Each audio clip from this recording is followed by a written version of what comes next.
Export of service, इस topic के बारे में बेसिक सी इंफॉर्मेशन हासिल करेंगे, क्योंकि एक्सपोर्ट ऑफ सर्विस आज के दौर में बहुत ही ज्यादा इंपॉर्टेंट टॉपिक हो चुका है। बेशुमार लोग हैं जो एक्सपोर्ट ऑफ सर्विस के जरिए अपनी अर्निंग करते हैं, फेसबुक एड्स के जरिए, यूट्यूब के वीडियोस के जरिए, इंस्टा के जरिए, और बहुत सारे अपवर्क या फिर फ्रीलांसर जैसे प्लेटफॉर्म्स होते हैं जहां पर हमारे इंडियंस जो बंदे हैं ये लोग अपनी सर्विस प्रोवाइड करते हैं और फॉरेन रेवेन्यू कलेक्ट करते हैं। लेकिन हमारे बैंक में जो पैसा आता है उसका क्या होता है, वो कब करना है, आपको क्या सर्टिफिकेट लेना है, या फिर आपको जीएसटी में कब रजिस्ट्रेशन करना है, ये सारी बातें आज हम इस वीडियो में डिस्कस करने वाले हैं। तो शुरू करते हैं। सबसे पहले हमारा जो सवाल उठता है कि मुझको जीएसटी में रजिस्ट्रेशन कब करना है, तो हम अगर सेक्शन 24 ऑफ सीजीएसटी एक्ट देखते हैं तो कोई भी बंदा जो inter state supply of service करता है उससे जीएसटी में रजिस्ट्रेशन लेना कंपलसरी है।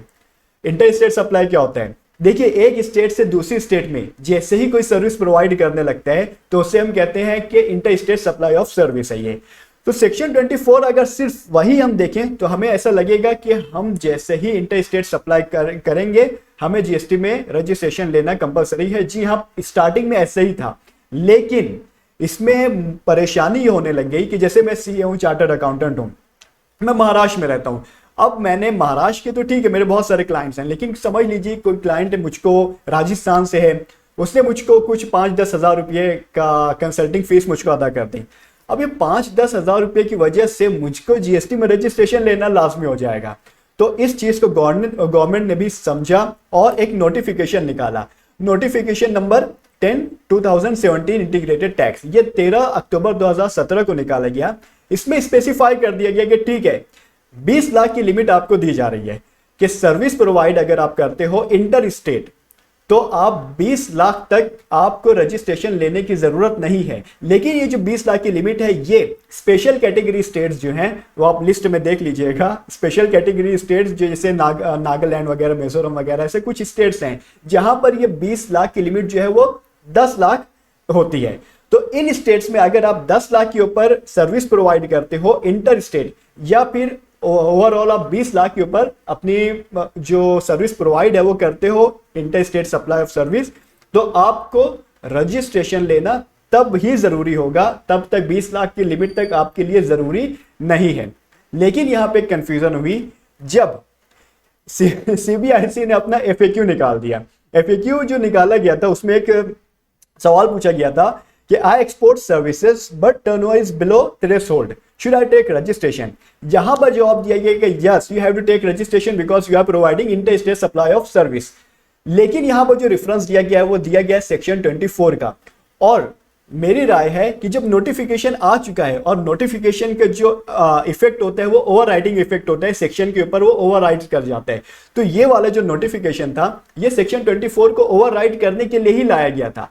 तो मेरा पर्सनल ओपिनियन ये है कि जो थ्रेशोल्ड लिमिट है वो एक्सपोर्ट ऑफ सर्विस में वो भी जो 20 लाख की जो यहां पर जो inter state supply of service है वही माना जाएगा, और एक्सपोर्ट ऑफ सर्विस के केस में भी आपको 20 लाख की लिमिट दी जाएगी।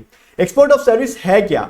तो हम सेक्शन 7 अगर देखते हैं उसका सब सेक्शन 5, तो export of service is treated as inter state supply of service, मतलब एक स्टेट से दूसरे स्टेट में जो हम सप्लाई करते हैं वही को एक्सपोर्ट ऑफ सर्विस, यानी एक्सपोर्ट ऑफ सर्विस भी उसी कैटेगरी में लगाई गई है। Inter state supply of service इसे भी कहा गया। जिस तरह अगर मैं महाराष्ट्र में रह के गुजरात में अगर मैं कुछ भी सप्लाई ऑफ सर्विस करता हूं तो जो इंटीग्रेटेड टैक्स मुझको लगेगा वही चीज यहां पर भी लगाई गई एक्सपोर्ट ऑफ सर्विस के केस में। और एक्सपोर्ट के लिए खास तौर पे है, यहां पर जो एग्जम्पशन दिया गया है वो जीरो रेटेड सप्लाई दिया गया है, इसे जीरो रेटेड सप्लाई किया गया। इसका क्या मतलब हुआ? मतलब ये कि अगर मैं यहां पर बैठकर महाराष्ट्र में बैठकर गुजरात में अगर कुछ मैं टैक्सेबल अपनी जो सर्विस देता हूं, कंसल्टिंग सर्विस देता हूं, तो सपोज कीजिए अगर उस पर 18% मुझको जीएसटी लेना है और मुझको गवर्नमेंट को 18% जीएसटी पे करना है, तो यहां पर एक्सपोर्ट ऑफ सर्विस में अगर करो, इंडिया के बाहर सेम सर्विस में दे रहा हूं, तो इसके ऊपर मुझको कोई जीएसटी पे करने की जरूरत नहीं रहेगी। इसका बहुत सारे बेनिफिट्स हैं एक्सपोर्ट ऑफ सर्विस में। लेकिन हमें यह जानना होगा कि एक्सपोर्ट ऑफ सर्विस में हमारी सर्विस फॉल कब होगी, कौन सी सर्विसेज हैं और कब और क्यों और किन वजूहात की बिना पर हम एक्सपोर्ट ऑफ सर्विस के जो बेनिफिट्स हैं उन्हें क्लेम कर सकते हैं। उसके लिए हम ये देखते हैं, सबसे पहले तो हम डेफिनेशन देखेंगे एक्सपोर्ट ऑफ सर्विस की डेफिनेशन क्या है। तो सेक्शन 2 में इसकी डेफिनेशन दी गई है और इसमें 5 किस्म की शराइत कंडीशंस रख दी गई हैं कि ये अगर 5 के 5 पूरी कंडीशन पूरी होंगी तभी आपकी जो सर्विस है वो एक्सपोर्ट ऑफ सर्विस मानी जाएगी और उस पर आपको टैक्स पे करने की जरूरत नहीं पड़ेगी। वो कंडीशंस क्या क्या हैं? देखिए, supply of service is located in India. सबसे पहली कंडीशन कि जो सप्लायर ऑफ सर्विस है, जो प्रोवाइडर ऑफ सर्विस, जो सर्विस प्रोवाइड कर रहा है, उससे इंडिया में रहना चाहिए। सेकंड कंडीशन ये है कि recipient of service should be located outside India. उससे इंडिया के बाहर रहना चाहिए किसे? जो सर्विस रिसिपिएंट है। समझ में आई बात? थर्ड कंडीशन है the place of supply of service is outside India. अब एक्चुअल में जो प्लेस ऑफ सप्लाई, ये जो कंसेप्ट है, इसके लिए मुझको एक अलग से पूरा लेक्चर 1-2-3 घंटे रिक्वायर होंगे इसे समझाने में। प्लेस ऑफ सप्लाई किसे कहते हैं, इसे बाकायदा से सेक्शन 13 में पूरा डिफाइन किया गया है कि कब और किन हालात में, किन मौके पर क्या प्लेस ऑफ सप्लाई ट्रीट किया जाएगा। तो मैं एक ऊपर से अभी आपको बता देता हूं आपको इजीली समझने के लिए कि प्लेस ऑफ सप्लाई हम फिलहाल वही समझेंगे कि जहां पर, जिस जगह पर सर्विस प्रोवाइड की जा रही है। सपोज कीजिए कि मैं कोई जो इवेंट है, इवेंट मैनेजमेंट समझ लीजिए कि कोई इवेंट हो रहा है, मैं वहां पर सर्विस प्रोवाइड करूं। अब वो इवेंट कहां पर हो रहा है? अगर वो न्यूयॉर्क में हो रहा है तो हमारी सर्विस न्यूयॉर्क में मानी जाएगी कि हाँ, ये प्लेस ऑफ सप्लाई जो है वो न्यूयॉर्क है। लेकिन अगर वो इवेंट इंडिया में हो रहा है तो हालांकि जो इवेंट जिसकी तरफ से किया जा रहा है वो फॉरेनर है, कोई भी फॉरेन कंपनी है, लेकिन क्योंकि इवेंट इंडिया में हो रहा है तो हम जो सर्विस प्रोवाइड करेंगे वो इंडिया में कर रहे हैं, तो place of supply of service जो होगा वो इंडिया होगा। तो यहां पर ये जो हमारी थर्ड कंडीशन है वो पूरी नहीं होगी। सिंपली आप कोई वेब डिजाइन करते हैं, आपका क्लाइंट जो होता है वो समझ लीजिए कि इंग्लैंड में बैठा हुआ है, आपको कोई, अब उसके लिए कुछ भी सर्विस प्रोवाइड कर रहे हैं, तो सिंपली यहां पर वो जो होगा place of supply of service वो आउटसाइड इंडिया, इंग्लैंड हो जाएगा। तो इस तरह हमारी जो थर्ड कंडीशन है वो भी पूरी हो जाती है। फोर्थ कंडीशन जो है ये बहुत इंपॉर्टेंट है, payment of such service should be received by supplier of service in convertible foreign exchange. पहली बात, कन्वर्टेबल फॉरेन एक्सचेंज में आपको पैसा मिलना चाहिए। दूसरी बात, या फिर इंडियन रुपी में भी मिल सकता है, लेकिन कहां पर? Wherever permitted by reserve bank of India. जहां पर रिजर्व बैंक ऑफ इंडिया ने परमिट किया है उस जगह से आप इंडियन रुपी में भी कलेक्ट कर सकते हो, उसे भी एक्सपोर्ट ऑफ सर्विस में मान लिया जाएगा। लेकिन बहरहाल आमतौर पर आपका जो फॉरेन जो कंसिडरेशन जो आपको मिल रहा है, जो आपकी फीस रिसीव हो रही है, उसे फॉरेन एक्सचेंज में होना चाहिए। यहां पर बहुत सारे लोग परेशान हो जाते हैं, बहुत सारी कंफ्यूजन यहीं पर क्रिएट हो जाती है। सबसे पहले तो मैं इसको आपको थोड़ा सा वाज़ेह कर दूं कि आरबीआई ने कहां परमिट किया है। तो देखिए, सिंपली नेपाल और भूटान में। नेपाल में चूंकि इंडिया ही का पैसा चलता है, यही हमारा ही रुपये उन लोग भी चलाते रहते हैं, तो वहां से अगर पैसा आता है हमारे एक्सपोर्ट ऑफ सर्विस, हम कोई सर्विस प्रोवाइड कर रहे हैं नेपाल में और वहां से वो लोग रुपये में हमें पेमेंट कर रहे हैं, तो वो भी एक्सपोर्ट ऑफ सर्विस में मान लिया जाएगा। लेकिन अब सवाल ये आता है कि मैं नेपाल और भूटान के अलावा कहीं और सर्विस प्रोवाइड कर रहा हूं। सपोज कीजिए मैं हमारे सिंगापुर में सर्विस प्रोवाइड कर रहा हूं, वहां पर मैं यहाँ पे एक आईटी इंजीनियर हूं, उन्होंने वहां से कुछ रिक्वायरमेंट आई थी कि हमें ऐसा कुछ डिजाइन करके दो या एक्सेल शीट कुछ हमें ये फॉर्मूले के साथ बना कर दो, जो भी है। मैंने वो शीट बनाई और उन्हें भेज दी। अब ये चीज वहां पर गई, सर्विस उनको मिल गई, उनके लिए सर्विस मैंने प्रोवाइड किया। तो यहां पर क्या कंडीशन हो जाएगी? सप्लायर ऑफ सर्विस मैं इंडिया में हूं, जी हाँ। रिसीवर ऑफ सर्विस जो है वो आउटसाइड इंडिया बैठा हुआ है सिंगापुर में, ठीक है, वो भी बराबर है। Place of supply of service वो भी सिंगापुर में है, क्योंकि मैंने वहीं पर उसी के लिए सर्विस प्रोवाइड किया, क्योंकि मैंने यहां बैठ के की है, लेकिन सर्विस एक्चुअल में उसके लिए थी, वहीं पर मानी जाएगी, आउटसाइड इंडिया। ये भी हो गई। अब बात आती है कि वो पेमेंट कैसे करेगा। वो वहां की जो करेंसी रहेगी, सिंगापुर की जो करेंसी रहेगी, वो उसमें पेमेंट करेगा। लेकिन यहां पर मेरा अकाउंट है एसबीआई में, स्टेट बैंक ऑफ इंडिया में, यहां पे मैं वहां की करेंसी कैसे मेंटेन करूंगा? यहां पे जो बैलेंस वो तो मुझको इंडियन रुपए में दिखेगा। तो बहुत सारे लोग ये समझते हैं कि उनका जो पैसा है वो इंडियन रुपए में मिल रहा है। जी नहीं, ये आपका मिसकंसेप्शन है। आपका जो पैसा है वो उसी, सपोज कीजिए कोई अमेरिका से मुझको पैसा भेजता है डॉलर में, तो वो मेरे अकाउंट में डॉलर में थोड़ी शो होगा, वो तो रुपये में कन्वर्ट होकर शो होगा। तो यहां पर हम कैसे प्रूव करेंगे? तो उसके लिए अब दो मेथड होते हैं, या तो आप किसी गेटवे के थ्रू पैसा कलेक्ट करते हो, या तो डायरेक्ट आपके अकाउंट में आता है। अगर आप गेटवे के थ्रू, जैसे पेपाल वगैरह हो गया, अगर आप उसके थ्रू पैसा रिसीव कर रहे हो, तो वहां पे आपको एक सर्टिफिकेट निकालना होता है, FIRC, foreign inward remittance certificate. ये होता है हर ट्रांजैक्शन के बाद आपने ये लेना कंपलसरी है, आपको इसे लेकर अपने पास महफूज रखना है, रिकॉर्ड में रखना है। क्यों जरूरी है? क्योंकि इसी के थ्रू हम ये प्रूव कर सकते हैं कि देखिए मैंने ये सर्विस प्रोवाइड की थी और उसका पैसा मुझको यहाँ पर मिला है, ये जो बंदा है जिसके पास से मिला है उसका पूरा रिकॉर्ड मिलेगा।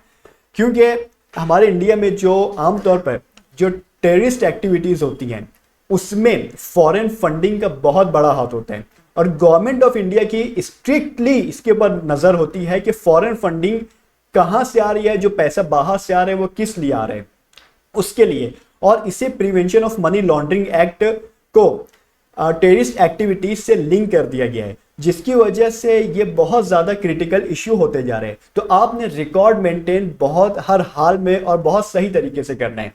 तो इसका इलेक्ट्रॉनिक फॉर्म अगर मैं बोलूं FIRC का, FIRC होता है, एक सर्टिफिकेट होता है, उसे आपको डाउनलोड करके रख लेना है अगर ये गेटवे के थ्रू आ रहे हैं। अच्छा, अब दूसरी सिचुएशन ये हो सकती है कि डायरेक्ट आपके बैंक अकाउंट में आ रहे हैं। तो आमतौर पर मेरे कुछ क्लाइंट्स को तो डायरेक्ट बैंक वो भेजती है, एक लेटर भेजती है कि इतना डॉलर आपके अकाउंट में क्रेडिट होने के लिए आया है, हमें स्पेसिफाई करके दो ये किस चीज का है, आपका GST नंबर दो, आप इन केस है तो GST नंबर दो, आप ये बताओ आपका क्या बिजनेस है जिसकी वजह से ये आया है। तो हमें फिर वो स्पेसिफाई करके उसे देना पड़ता है कि ये मैंने इस किस्म की सर्विस प्रोवाइड की थी और उसका पैसा मुझको मिला है। और वही सर्टिफिकेट आपको गवर्नमेंट बैंक से लेना भी है। FIRC सर्टिफिकेट जो होता है वो आपको लेकर रखना है अपने रिकॉर्ड में।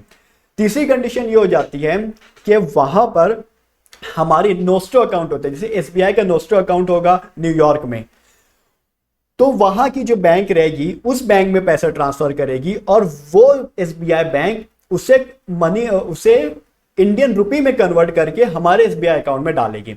ये भी एक्सपोर्ट ऑफ सर्विस माना जाएगा। ये भी कन्वर्ट, यानी इनडायरेक्टली फॉरेन जो करेंसी है वो इंडिया में आ रही है। गवर्नमेंट का इससे मकसद ये है कि बैलेंस ऑफ पेमेंट वगैरह के जो इश्यू होते हैं इकोनॉमिक्स में, उसे मेंटेन करने के लिए फॉरेन करेंसी की बहुत ज्यादा जरूरत पड़ती है हमें। और एक्सपोर्ट ऑफ सर्विस एक बहुत बड़ा हमारे पास एक समझ लीजिए जरिया है कि जिसके जरिए हमारे कोई भी वसाइल या फिर कोई भी यहाँ की जो चीज, कोई भी गुड्स वगैरह बाहर ना जाते हुए सिर्फ हम बाहर सर्विस प्रोवाइड करते हैं और फॉरेन रिमिटेंस, इनवर्ड रिमिटेंस आते जाते हैं।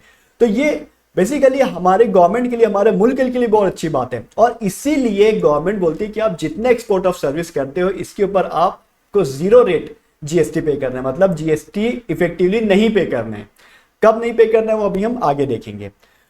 और अब अगर एक तीसरी सिचुएशन में बताता हूं आपको कि मैंने सर्विस प्रोवाइड की यहीं पर, समझ लीजिए कि USA में मैंने सर्विस प्रोवाइड की यहां बैठ के। USA जिस कंपनी को मैंने सर्विस प्रोवाइड की वो कंपनी की एक ब्रांच समझ लीजिए कि इंडिया में है, और वो अपने इंडियन कंपनी को ऑर्डर करते हैं कि यार तुम वहीं की वहीं रुपी उसको दे दो। ये जो ट्रांजैक्शन है ये फॉरेन इनवर्ड रिमिटेंस में आएगा या नहीं आएगा? ये नहीं आएगा, क्योंकि यहां पर फॉरेन एक्सचेंज हमारे पास नहीं आ रहे। वो यहीं पर एक जो उसकी कंपनी है वो इंडियन रुपी में हमें पेमेंट कर दे रही है। तो ये एक्सपोर्ट ऑफ सर्विस की जो फोर्थ कंडीशन है इस पर पूरा नहीं उतरेगा, ये आपको ख्याल रखना है। तो हमेशा जब भी फॉरेन एक्सचेंज में हम पैसा लेते हैं तो वो हमारे एक्सपोर्ट ऑफ सर्विस में माना जाएगा। और जो फिफ्थ कंडीशन है वो ये कि जिसे आप सर्विस प्रोवाइड कर रहे हो वो मेयरली डिस्टिंक्ट पर्सन नहीं होना चाहिए, मतलब एक ही बंदा है यहां पर और उसी की 2 कंपनी है, एक यहां पर कंपनी है, एक वहां पर कंपनी है, एक ही बंदे की है और आप उसी का सर्विस प्रोवाइड कर रहे हो। तो ये चीज नहीं समझी जाएगी, ये एक्सपोर्ट ऑफ सर्विस में नहीं माना जाएगा। ये समझ जाएगा, ये ऐसा माना जाएगा कि आप थोड़ा सा मेकअप करने की कोशिश कर रहे हो ट्रांजैक्शन को GST बचाने के लिए। तो ये डिस्टिंक्ट पर्सन वाला कंसेप्ट जो है यहाँ पे नहीं चलेगा। अगर आप डिस्टिंक्ट पर्सन को सर्विस प्रोवाइड कर रहे हो वो एक्सपोर्ट ऑफ सर्विस में काउंट नहीं किया जाएगा। ये था हमारा डिस्कशन, उम्मीद करता हूं आपको समझ में आया होगा। और प्लेस ऑफ सप्लाई की हम बात कर रहे थे, जो हाँ मैं उसके बाद ये बताना चाहता हूं कि हमें कब जीएसटी पे नहीं करना होगा।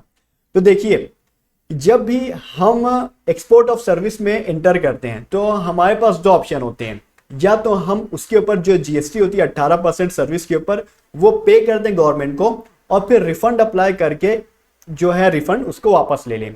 और या फिर सेकंड जो मेथड है वो LUT का है, लेटर ऑफ अंडरटेकिंग हम फाइल कर दें। सिंपली जीएसटी पोर्टल पे अगर आप जाते हैं तो बहुत सिंपल सा प्रोसेस होता है उसका। लेटर ऑफ अंडरटेकिंग में सिर्फ 2 गवाह और उनके एड्रेस और उनके कुछ बेसिक इंफॉर्मेशन लगती हैं। वो फाइल करने के बाद आपका लेटर ऑफ अंडरटेकिंग पूरे साल भर के लिए वैलिड हो जाता है। तो जब भी आप स्टार्ट करने लगो एक्सपोर्ट ऑफ सर्विस का काम, तो उससे पहले लेटर ऑफ अंडरटेकिंग फाइल करना हरगिज ना भूलें, ताकि जो आपको एक्सपोर्ट का जो बेनिफिट है वो मिले। ये फाइल करने के बाद आपको जीएसटी पे करने की जरूरत नहीं रहेगी, आप 0% जीएसटी पर अपने सारे जो है मामला तय कर सकते हैं।